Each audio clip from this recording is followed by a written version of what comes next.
I definitely feel like Spelman prepared me. I love being around Black women 24/7 for 4 years. I feel like that experience for sure shaped me into who I am. And I feel like leaving Spelman's campus, I knew whatever room I was in, I was equipped. I knew my experience was unique and that I could lean into that and use that to influence my job. And that's still what I do. 100%.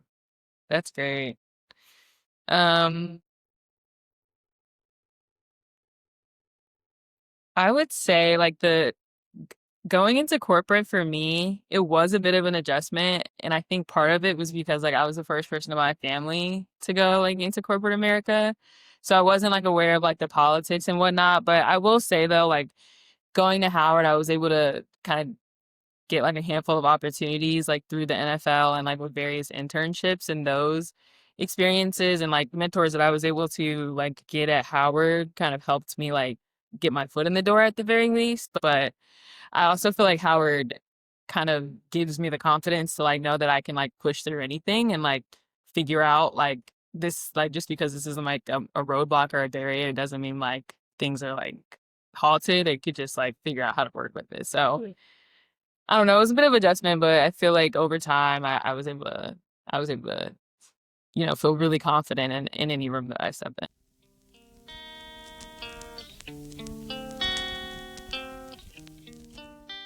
Welcome to 20s in Progress. I'm your host, Stephen Hott. Today I'm joined by two of my really good friends that I've met recently at the NFL. Monet and Grace, both HBCU alum, one from Spelman, one from Howard. And yeah, without further ado, I'll let both of them introduce themselves. Where are you in your 20s? How old are you if you feel comfortable sharing that? And yeah, just a quick little synopsis about where you are in your 20s. Start with Grace. Wonderful. Well, my name is Grace. I am 25. I'll be 26 in January. Where am I in my 20s? I feel like I am at the age where like I feel like 26 is gonna be very transformational for me. I feel like I am no longer gonna feel like I'm like 19 or like in my early 20s. Like I feel like at 26, like okay, I'm grown. Mm. I'm grown. Okay, we'll get back to that. That's real. Monet. I'm Monet. Yes. I am also 25. I turn 26 next February. Aquarius gang. Yes, Aquarius gang. Grace is a Capricorn. Where am I at in my 20s? I feel like I am in this space where like I want to kind of like dive into like my passions a bit more. And I think the first years like coming out of college, I was very much like, okay, like sports, sports, sports, sports, sports. And now I'm like having fun and like exploring other interests of mine. And I think like the year 20, like being 26, kind of similar to Grace, is going to be like very like transformative because I can see myself just like diving more into like my personality and like my personal self. Yeah, I feel like that was kind of deep, low key. No, It's good that's though. a I feel great that. way to I feel that. start the podcast. I think you guys are both 25, and my first two guests were also 25. Something that we all realized was like, wow, like we started our 20s in a pandemic. So I guess starting there, what has the last 5 years meant for you? Mine was very transformative. I was like in a long-term relationship at the beginning of 20, and then now I'm in New York, I'm in my second city. I think you guys have both are still in the same city that you went to after undergrad. And so, how was the last 5 years for you guys? That's really a good question. I feel like I don't know. When I think about the year 2020, like, oh my God, it's just kind of crazy. Hmm? It's just kind of crazy to be like virtual school, like pass and fail. No, Pastor failed. That was a deep. That was so crazy. That was a deep stretch. Literally, That was a good Pastor failed. pull. I don't know. To be like 25 feels, I don't know. I feel like I'm ready to like take on anything at 25. Yeah. I feel like I have enough skills and I'm equipped to like genuinely So you're like more succeed. confident in yourself and your abilities. Yeah, because when I look at where I was at 20 in Oh my 2020 gosh, in the pandemic, yes. Yeah. I am somebody different. Yeah. I'm somebody different. Same one. Like, I guess, like, what is the biggest difference from 20, like your 20-year-old self and your 25-year-old self? For me, I think it's like my confidence in my individuality. I feel like when I was 20 years old, I wasn't necessarily like sure like of who I was. Like I think I was like trying to figure it out. Like being 25 and like being in New York for the last 3 years, I feel like I've been like leaning into like my personal style, like how I communicate with things and like how I like Monet's fits are always fire. yes, like I feel like I'm like just very confident in like being like myself and just like leaning into it more and like in how it shows up like in the world, I guess. Yeah. What about you, Grace? I feel like Monet said, my confidence for sure. I feel like I've always been a confident person, but I feel like now, like, and I've told both of you guys this recently, like, I feel like I know what I'm doing. I feel like Grace do. in the office, but also like in life. Like, I feel like, okay, I have bumped my head a few times. Like, I know what's going on. I know what I need to do, and I know how to get there. So speaking of what you do, what do you guys do? Like, how would you describe your role, your job? So, one, I think it's really cool, like, becoming both of y'all's friends and getting really close with y'all. Like, I think, like, within the first couple of weeks, mindset was like, if I ever start a company, like, I know who I'm hiring because I think you guys are both really good at your job. And so, would love for you guys to just also, like, talk your shit. Like, what do you guys do? Well, we work for the NFL. Yes. I am an event coordinator in fan experiences and hospitality. What does that mean?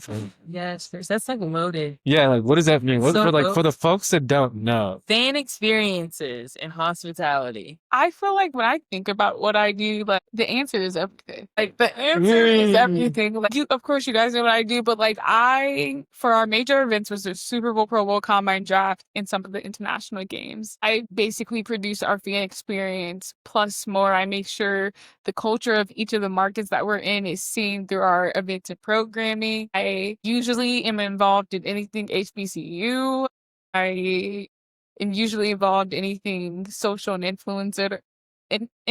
So like I'm the unit lead for the creator flag game. Just I do everything. I can't do everything now. Do it all. She's literally my mentor.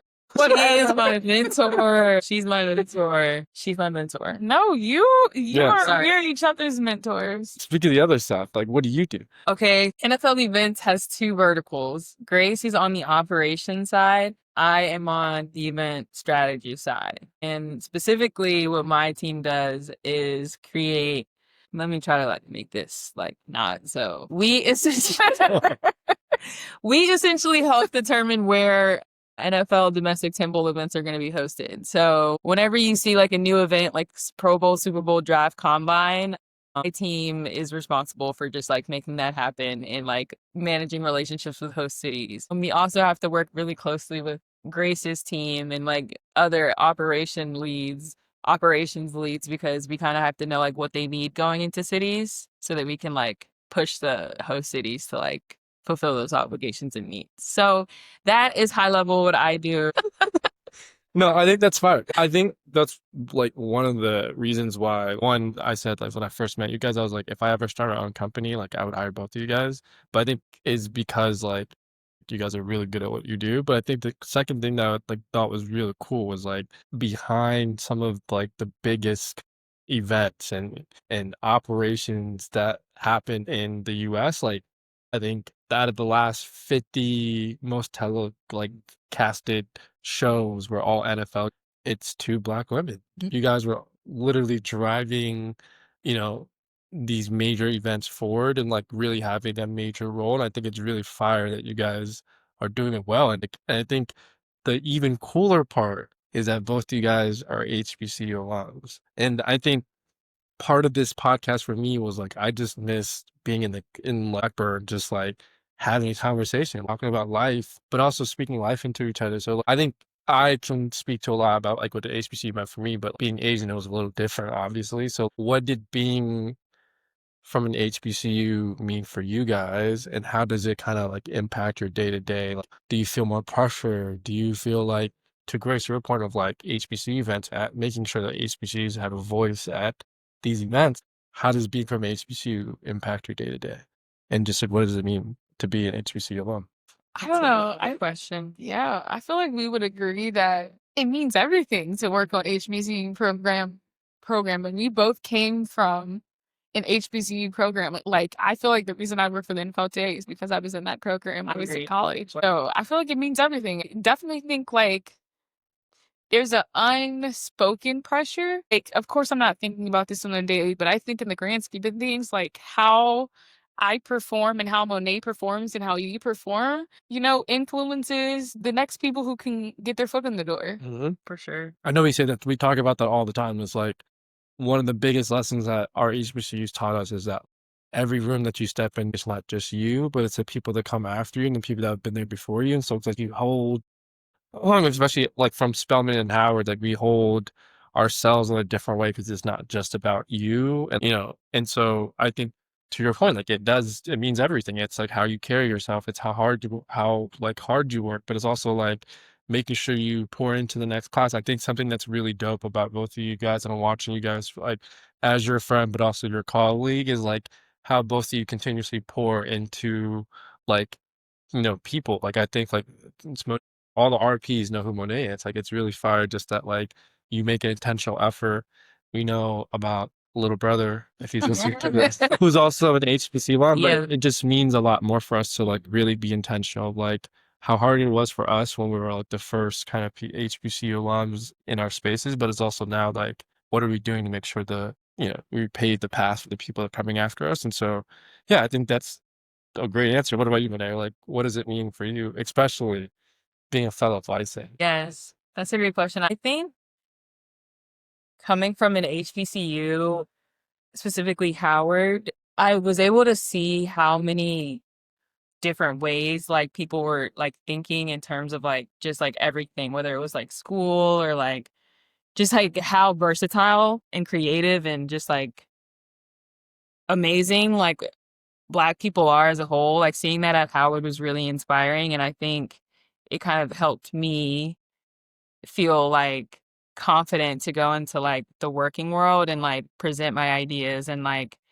just think about things in different ways and just be able to speak to it. And it just makes me feel like really confident to think creatively. Yeah.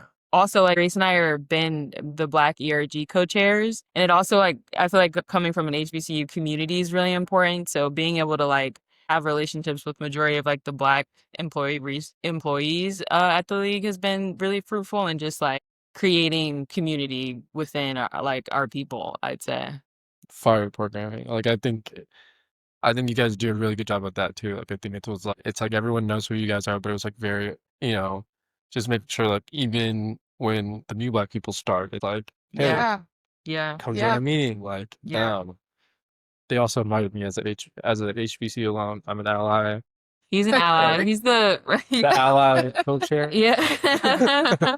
No, but I think it's really cool. I would love to get your thought on like, has it been hard to adjust to corporate America coming from an HBCU? I talk to a lot of kids who are at HBCU, like, at HBCUs now, like trying to get into McKinsey, or other like, IB or things like that, even just like corporate America in general. That was like one of a very common question. It's like, hey, like, how has your HBCU kind of shaped you and helped you, but also kind of how has it been adjusting from, the beautiful place and the creative place like Howard and Spelman is, of like, really pushing individuality and creativity and just creative thinking and, just deep thinking about how the world works and why it works. And now going to a corporate America space that's like, you have to kind of fit a mold. How has adjusting been for both of you? Yeah. I feel like the first year of adjusting was the hardest, and like just even from a schedule perspective, like I think my senior year of college, like I was up at 3, 4 o'clock in the morning. Doing what? What are you doing? Literally just up doing homework. I'm doing whatever. So like have to transition to being in an office from 9 a.m. to 5 p.m. was like definitely an adjustment. But I definitely feel like Spelman prepared me. I love being around Black women 24/7 for 4 years. I feel like that experience for sure shaped me into who I am. And I feel Yeah. like leaving Spelman's campus, I knew whatever room I was in, I was equipped. Like I knew my experience was unique and that I could lean into that and use that to influence my job. And that's still what I do. So That's great. I would say like the going into corporate for me, it was a bit of an adjustment. And I think part of it was because like I was the first person in my family to go like into corporate America. So I wasn't like aware of like the politics and whatnot. But I will say though, like going to Howard, I was able to kind of get like a handful of opportunities like through the NFL and like with various internships and those experiences and like mentors that I was able to like get at Howard kind of helped me like get my foot in the door at the very least. But there was still some adjustments in terms of just like communicating with like non-black people on the day to day. Like it was just like and like those people like having control over like my career. It was kind of like an adjustment for me, and I didn't necessarily like know or like was aware. Like I wasn't necessarily aware that like those were things that I would have to work through. But I also feel like Howard kind of gives me the confidence to know that I can like push through anything and figure out just because this isn't like a roadblock or it doesn't mean like, things are like melted. It could just like, figure out how to work with it. So I don't know. It was a bit of adjustment, but I feel like over time I was able to, feel really confident in any room that I stepped in. You're good at what you do. I hope you know that. You navigate, like, when I think about people who navigate corporate well, you are at the top of the list. Did not know. You are at the top of the list in terms of like navigating personalities and like being able to build community with everyone. no, like everyone knows Monet and everyone loves Monet. And it's like, but like you do it in a very, the way y'all see Monet dress right now is how she dresses at work. But it's like she gets her stuff done, but everyone also really likes her as a person. Like whether it's JC or Yeah. like even people in other departments, you're Mm. everyone's friend, like everyone's homie. I Yeah. think that's really cool that it's again in your own way. Like it's not assimilated and you seem like you just do it naturally. Like it's not a force for you. Like it and that's really hard to do. Like keep Yeah. your individuality, but like continue to assimilate and grow I where you're at. appreciate that. No, that means a lot. Like, and honestly, like, kind of going back to the HBCU point, I feel like Howard, like in Spelman, like, you meet so many different people from so many different backgrounds, and like, you're just in, like, I don't know, I like have grown to like really enjoy and like understand each person and like how we all work together. Like, even like Ramona on our floor, we have like facilities people like that come around and like make sure like we have like She's so thorough. like Stuff. tapes and like resources and they just walk around and like the like people don't typically like speak to them like Yeesh. like people don't understand like their role in like making our business run successfully. So that's something that I have also grown to just like Yeah. enjoy and I- learn more about our company. I think it's just like very natural. Like one of the things that I really like most about like the culture at the NFL, but I think it's like particularly like the people of colors. Once you meet somebody once, it's kind of like, you know, you see them all the time. That's like, hey, like you speak, Yeah. it's very familial. Like even if you're having a bad day, like it's Yeah. like still comforting. I do want to kind of ask about has your appreciation for your experience during the 4 years at Spelman and Howard changed now that you're 25? Like, do you have a different appreciation for it now that you're an alum versus like being an actual student? Because for me personally, I remember I was talking to my mentor at Art Basel, and one of his coworkers pulled up and was like, "Hey, you went to Howard? Like, how was that? Like, especially being Asian." And I was like, Howard was very tough for me, but like I don't regret it. Like I think it really like it made me who I was, and like I wouldn't change a thing. Like I used to joke after I graduated, I wish I had gone to FAM or like a PV, but it's like no, like I genuinely have a different appreciation for Howard just because it's like it was a special place, but it was also at the same time like a place of growth and transformation. Who I was at 18 and who I was at 22 when I left Howard, night and day, like a different person. And even now, like as I've grown and been through more stuff, like it's like I have grown even more appreciation for my time at Howard just because of who I am. And like even now, we're talking about in the huddle, like I'm facing like moral questions. It's like I feel more equipped to answer those questions because like Howard made you realize like, or like just when you're at an HBCU, like everything means a little bit more. And so I have a deeper appreciation so that I can actually navigate the situations. Have you guys had those realizations and like kind of, how have you looked at things differently? Like maybe even not just unique to your HBCU experience, but just like life in general at 25 versus when you were in undergrad. I feel like as an alum and like such a stronger appreciation for Howard. And even like to this day, like I'm pretty sure today I was talking about going to Howard. And, I met a guy in football ops named Amir, and he asked me like what it was like going to Howard and like am I happy about it? And I will still say like to this day it was my number one decision. Just because I feel like going to an HBCU specifically in Washington D.C., you're just immersed in so much like culture and just everything, and I feel like you're able to like create different interests and like formulate your own like self and like who you are as an individual and authentically present that. And I feel like I've just every single year I just get closer and closer to just being more confident in myself. And I don't know, I credit a lot of that to just going to Howard and just being around so many different types of people and it's just like absorbing all of it and like the knowledge and the style and like all of it. Percent. I feel like I 100% would not be who I am today if I did not go to Spelman. I feel like Spelman is a little different from like I'm sure different from the experience you had at Howard, just because like being in a space with all Black women is like an experience unlike any other. It really is. And I feel like I would not be who Grace is today without that experience. And I feel like now I take it for granted even more than I did, because I know that there's never gonna be a space like that I'm ever in, again in my life. So I feel like I appreciate it even more now. But I don't know, Spelman was everything. Like Monet said, if you ask me where would I go to college knowing everything that I do today, Spelman, man. Literally Spelman. Love that. Shout out HBCs, man. Um, so pivoting kind of a little bit to a different topic.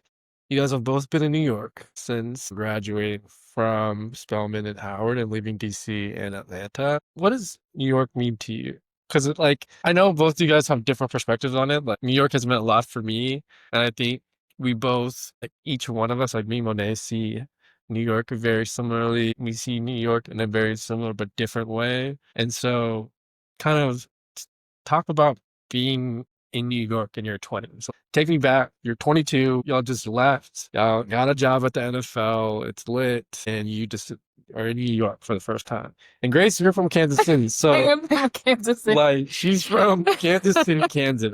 Missouri. Sorry. Kansas City, Missouri. My bad. No, living in New York is like the craziest thing ever sometimes. It's nuts. It's literally so crazy, but I felt like, and my sister told me this when I first moved to New York, like, you're adulting at the highest level. Like, living in New York is not, It's not easy. it's not a not soft life. easy. It's a not, soft life. like, sometimes it's not cute either. Yeah. Like, Very hard. yeah, but I feel like I love New York, but you guys both know, like, it has an expiration date on it for me. I'm Like, gonna cry. Sleep. I think I have 2 more years in me, and then after that, I have to leave. Bro, I just got here. Like, I get it though. We got 2 years to really like living in New York it's not easy. It's very difficult. So expensive. Game. I think New York, like I could really see myself living in New York for the rest of my life, if I'm being honest.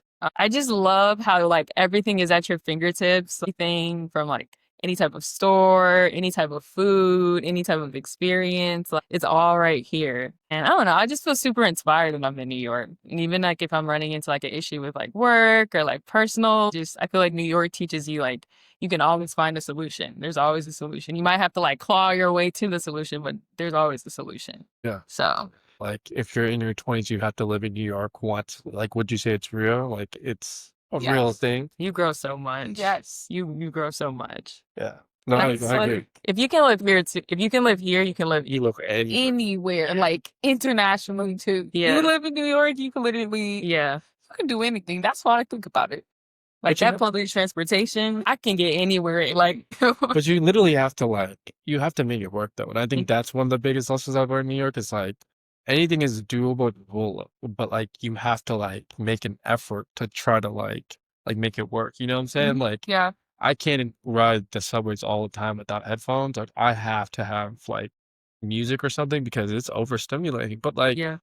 at the same time, it helps me ground myself of like, cool, like where am I? Where is Steven? Like I'm chilling. Like I can block out the noise. What I guess like challenges that like, to your point, like now you have to schedule doctor appointments and things like that. Like has New York kind of made that worse? Like I'm new to New York, so I'm like, would you say like being New York has made it even harder to adjust to being an adult, or would you say you kind of like, got it down packed now?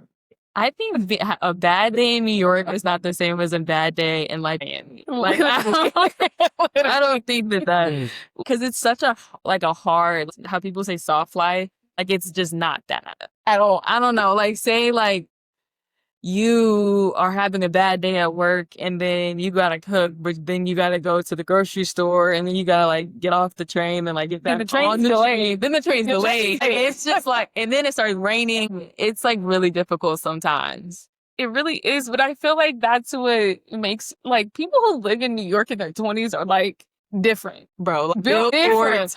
Built different. tough. It's literally such a great experience, but it's like it's difficult. I will say though that also makes like the good days like really really good. Like Yeah. on the flip side. What makes a good day a good day? Like what is your perfect day, New York day? That's a good question. I know Grace's. Yes. I think I know Grace's. Go ahead. I feel like a perfect New York day. Well, I have two versions of this. I feel like if I'm by myself all day, I'm going on a long through neighborhoods I've never been to because I feel like there's so much in New York you don't see. So I'm going on a long walk through neighborhoods I've never been to, stopping at stores I've never seen, getting a matcha, grabbing lunch, very demure. like just really seeing the city outside, like listening to music while I'm walking, like on a nice fall day. That's my perfect day in New York. Fall in New York, it's different. I feel like that sounds like a perfect day, Grace. Let me give you your credit. I feel like my perfect day is probably going to weigh in. Guys, let's just level set. Quickly. Me and Monet went on a whim like what 2-3 weeks ago. Yes. And I think it's a day does not go by where she does not bring up Wayne. It's so good. We have to go. So good. It's so good. It was such a great day. But I think that's for me like what makes New York so interesting. I had a friend ask me today, was like, oh, like, what are you doing in New York? And I was like, like, what am I doing in New York? Like, I'm just doing. Like, it's like, I think that is the beautiful thing about New York and like what makes it so special is like genuinely just being able to like me and Monet decided to shop. Like I texted her that morning, I was like, let's meet in Soho. Then we said, okay, let's meet in Soho. And we're like, let's go for a walk. And then from the walk, then it's like, let's go. Yeah. Like, what? You can be, walks will turn into a whole night. Literally, you can be so spontaneous. And then we were like, oh, we're both hungry. And I was like, oh, I think I know where we are. I think Wayne nearby. She was like, what is Wayne? Life changing. Game. We went to hella shops. Like, it was just a great day. And I think like that's the full thing of New York is like, you don't really have things planned. Like, even this, we were supposed to record this episode like Monday, Tuesday, Wednesday, Thursday. And we're like, you know what? Friday? Like, let's do it. And I think it was like we both all individually did our own things. And then we're able to come back, ride the subway, record this episode, and like still have a great day. Yeah. Genuinely. It's like a sitcom. Yeah. Also, like, run into, like, crazy, like, collabs. Like, you could go to, like, the Timberland, Justin Timberlake, Sweet Chick collab activation event. We live in, like, such a iconic area. Yeah. Like, Yes. to go down Fifth Avenue and see all the flagship stores for all of your favorite companies is, like, crazy. I wish I had moved here earlier. I love New York. Like, I say that, like, once a day. New York is insane. It is. You can run into crazy people. I remember I seen Sierra at a Mexican restaurant in Brooklyn. Perform it. I seen Jack Harlow in Soho. I don't think they believe me. I don't think they believe me. We were walking to Wayne, and she was like, was that Jack Harlow? Like, there's no way that was Jack Harlow. Locked eyes with him. And then so happens that, like, I didn't tell you, whenever I went back to the park near Wayne, I sat down, I was telling my friend how you saw Jack Harlow. Some girl turns around and was like, oh, did you say you saw Jack Harlow? And I was like, yeah. She was like, yeah, you just be like around. I'm trying to tell y'all, bro. They don't be listening to me. Not you trying to tell us. I try to tell them that nobody believes me. Okay, JR. Who's gonna watch this? Cool. He's gonna watch this entire episode. I hope you're listening. How has it been like finding community? Like speak to coming from a place like Spelman and how it was a big thing. Like, Monet, you were on the track team, and like that's a different community. I mean, I'm just kidding. you said you signed, and Yeah, and all my friends were my teammates. and so your roommate now was Yeah. on the track team. And so coming from places where community was such like a big thing, especially like Spelman was a different type of community, like being around, other Black women. What did community mean to you? And like, how is that finding in New York? Like, I think for me, at least, it feels really hard to find community here. Like, it's like you have to be very intentional because like, some of your friends might live in Harlem. In Harlem, in Brooklyn, it's like Canada. You won't catch me now. I would never. Like I was telling him, I have never been above 59th Street, and I was like, No, that was bad. You go above 59th Street. no, I haven't been above 59th, bro. Like, 59th is down the street. no. Bro, I feel like you live far in Brooklyn. Like She does. You live further you than me. live, What? No, I don't. No. you live in India. Like, but yeah, no, so how has finding community like Yeah. been for you guys? Like, I think all the episodes that I've talked to is just like, finding community looks so different in your 20s. But I wonder how like being in your 20s or your 20 somethings and being in New York, even more so, like how is it, and then being COVID adults, how is finding community for you? It's a really good question. I feel Because I like think I know both of your answers, and it's different for both of you guys, but it also like has evolved for each, like for you guys too. I feel like I've been more aware of my community here in New York.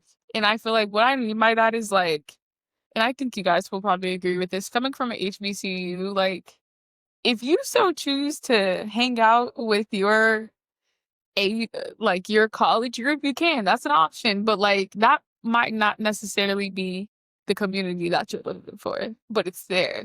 You know what I mean? But I feel like I have been hyper aware of my community and like intentional about like I want to surround myself with people who are gonna push me to be the best version of myself. And that's not everybody. So I feel like I've been more aware of that here, but I think it's kind of difficult. Like I don't know anybody who lived in New York. Like it'd be hard, but I feel like there are avenues in order like to meet new people. Yeah, there are. Like, I do agree. It's hard as big as the city is, and like as much as there is to do, it's still hard to find like genuine connections, make like genuine connections with people. Especially because like I feel like we spend so much time with our and like we're at events, like going on trips and like planning trips and like events and all that stuff all the time. You just get like hella close to your coworkers, and like that's become like my main community, if I'm being honest. But I also feel like I've gotten closer with like Howard people that like were not necessarily my teammates or like, just like non-athletes from Howard. Because I don't know, I guess just like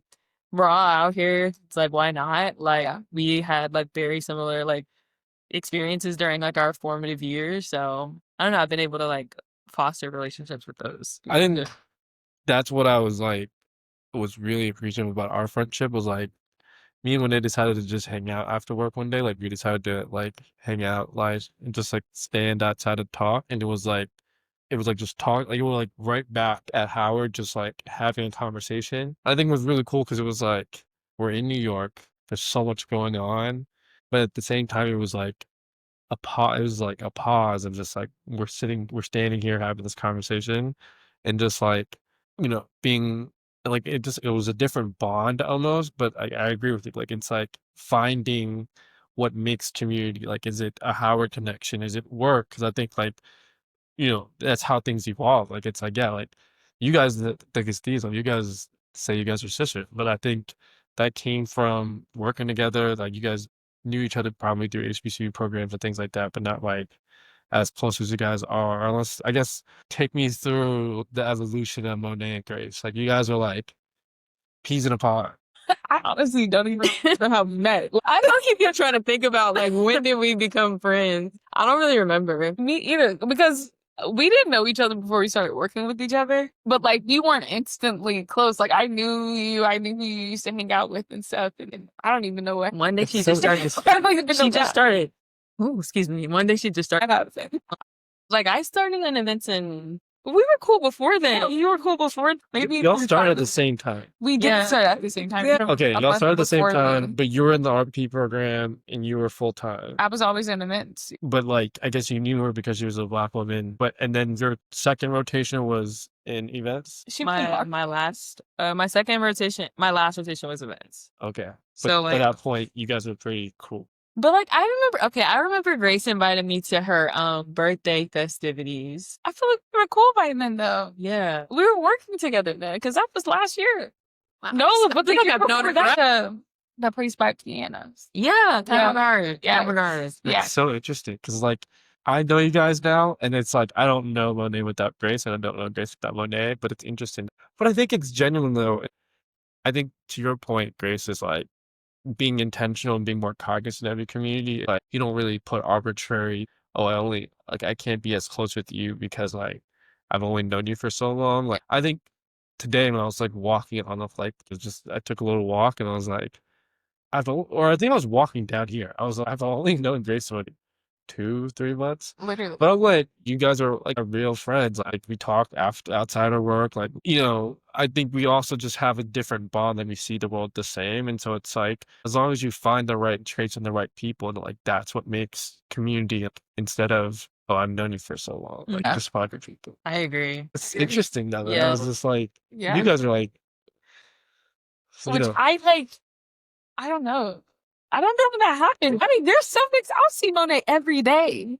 Yeah, like she literally be following me around. She be following me around. I don't know, but like it's kind of like, so like both of you guys' point, and Grace said it before, which is like being super aware, but like who you're surrounding yourself with. I feel like Grace is like somebody who I'm like, dang, like bro, she is so on top of her job. Like she knows what she's talking about. Like if she doesn't know something, she'll figure it out. And similar with Steven, like we were talking about this today.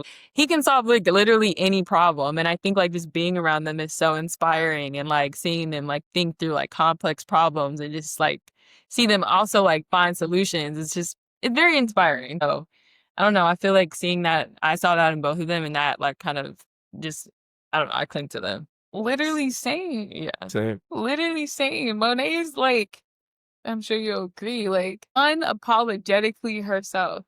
You are you. You are you no matter what room, like, and you it's really fire. I agree. You're fire.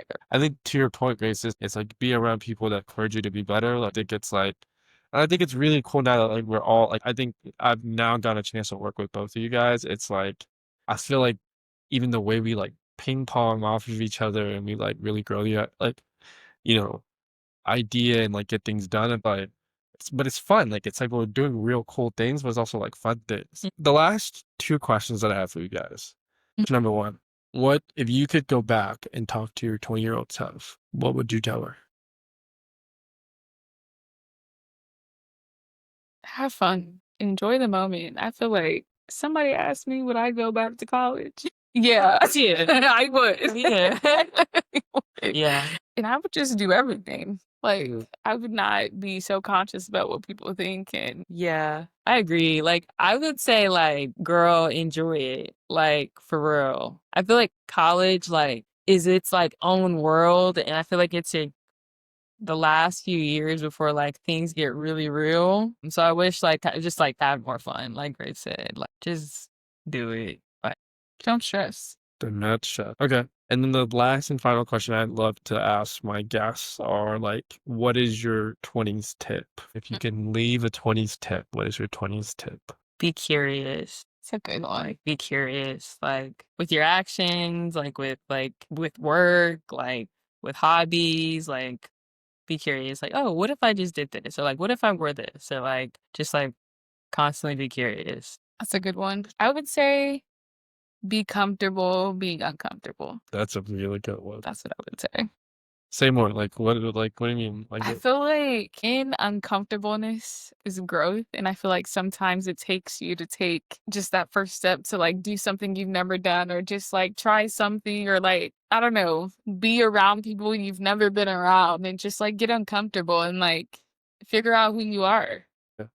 Cool. Well, I think those are 2 really good ones. So yeah, I want to say thank you both for joining today's episode. I was really excited about this. Like, as soon as I met both you guys, I was like, I need to get them on the podcast. I think you guys are two amazing, individuals and doing great things and great representations of both your HBCUs. And so I'm honored to be your colleague, but even more honored to be y'all's friend. Any last words to the folks? Love you, my man. Grace is really my mentor. Whatever. All right, guys. Thank you. Like I said, thank you for listening to 20s in Progress. The full episodes will be on YouTube, Spotify, Apple Podcasts. Follow us on Instagram and TikTok at 20s.inprogress. Yeah. I'll see you guys next Saturday for our next episode, since we'll be dropping episodes every Saturday for the rest of the year. Thank you guys. Love you guys. Peace. Follow and subscribe.